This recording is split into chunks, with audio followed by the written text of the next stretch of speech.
It's just another Midwife Monday. Welcome to Midwife Monday. Sorry we missed last week. We were busy at a birth and didn't have time to get to this, but we're happy to be back. This week we got a question that asked if we do antibiotics for group beta strep in our home birth practice. The short answer is yes, we do. So we can talk a little bit about what group beta strep is and how we handle it. Going back to the very beginning, we offer informed choice for every procedure available in our care, and one of those is screening for group beta strep. If somebody chooses to screen for group beta strep around 36 weeks of pregnancy and they are positive, then we provide informed choice about whether or not they'd like to receive IV antibiotics in labor as a prophylaxis for the GBS.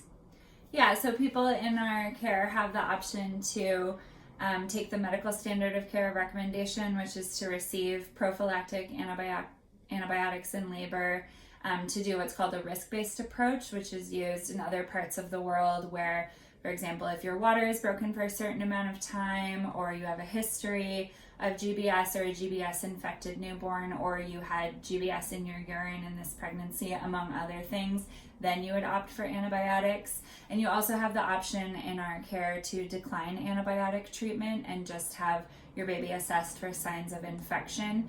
And so we talk about the risks and benefits of each of those options, answer questions for people, and then they let us know what they feel comfortable with. And if something arises that looks abnormal to us, that conversation might change and might come up again. But because we really value autonomy and we really value people making their own healthcare choices, we're happy to support people choosing the risk picture that is acceptable to them.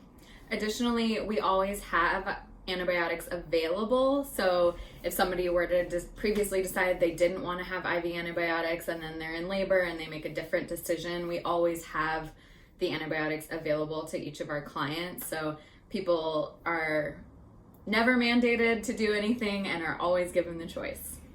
Yeah, thanks for the question, and we'll see you next week.